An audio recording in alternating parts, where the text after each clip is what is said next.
The 89 WLS box office is now open. That's right. Right now, the 89 WLS box office is open. Caller number 15 at 312-591-UULS. That's 312-591-8857. We'll win a pair of tickets to see Bon Jovi at Soldier Field on Friday, July 12th, courtesy of AEG Live. Tickets are on sale now at all Ticketmaster outlets or online at Ticketmaster.com. All right, before we talk about your column today, John. Oh, okay. I have to say something. Confessions are good for the soul. Well, it's not really a confession. Better be. Somebody made me. No, I did this myself. It was my own idea. There is a new poll out this morning. It was conducted by Public Policy Polling, legitimate polling company. Yes, it is. They were asking people their opinions about deficit reduction plans, okay? Went to the American people, legitimate poll. They asked them if they had opinions on the Bowles-Simpson one, Erskine Bowles, former chief of staff, and then Simpson, the senator. Bowles. Yeah. Simpson-Bowles, deficit reduction plan. 39% had an opinion on that plan. Good, bad, and indifferent, okay? They asked if they had an opinion on the Panetta-Burns plan. Leon Panetta, former chief of staff, current defense secretary. And Burns, who? Mr. Burns from The Simpsons? I don't know. But anyway, 20% of people had an opinion on that plan. Good, bad, and indifferent. Well, it turns out the Panetta-Burns plan is totally made up. There's no Panetta-Burns There's no plan. Panetta-Burns plan. None whatsoever. So when you see these polls, like the other day, the White House, they pulled out this poll, 58% of the people want to stick it to the wealthier, and use different terms. You wonder about these polls. So when you see this, when the congressman didn't know I was going to ask him, and so when dropped the Panetta-Burns on him, and he just went right over his head, and then he came back, he saw my Panetta-Burns and raised me with the Cooper Latourette plan. But my guess is the vast majority of Americans haven't sat down and read Simpson-Bowles. I kind of like something called Cooper Latourette, which was a bit of a modified version of Simpson-Bowles, but. And what does that mean when you? What is Cooper Latourette?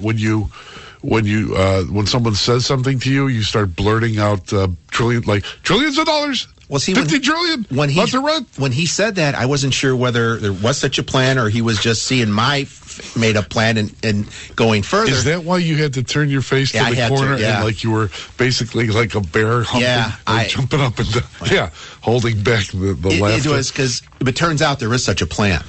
But all I want to say is, when you see these polls about what the American people think, you got to disregard everything. Those 20%. If you're going to run government based on plans, on polls like this, forget it. Wait, but 20% of the people thought there was a good poll.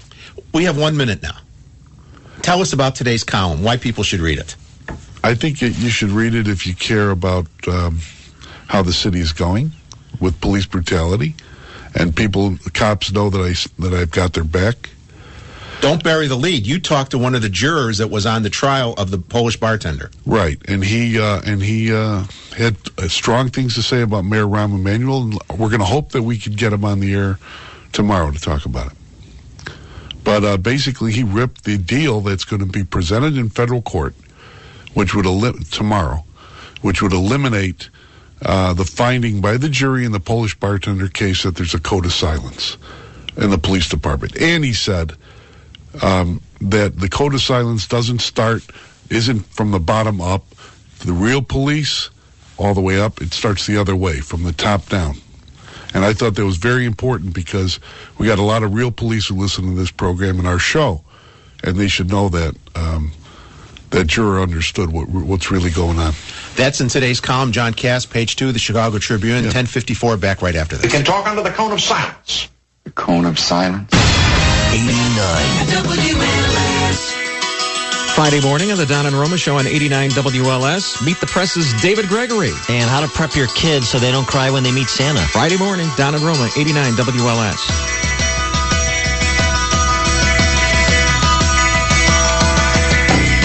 This is breaking news. Hold on. There is such a thing as a unicorn, and the unicorn was found in North Korea. And the little little chubby dictator is going to ride it and pet it and what? Comb its mane? Kim Jong-un? I'm not even going to tell you what town they found the unicorn Tell in us. because no, Say it. I would have to dump us. Say No, I'm not. Say it. I compel you. I think he's pulling one on the rest of the Kim world. Jong-un. Yeah. But I just want to Does see he know him. there's no such thing as a unicorn? You know what? If you say that in North Korea, they will stake you down and mortar you to death. They will shoot mortars right on your forehead. You know that. It's happened before. Nothing like a unicorn story. Anyway, we're out of here. We're done. But we'll see you again, or you can hear us again 22 hours from now, and I can't wait. Yeah, I can wait.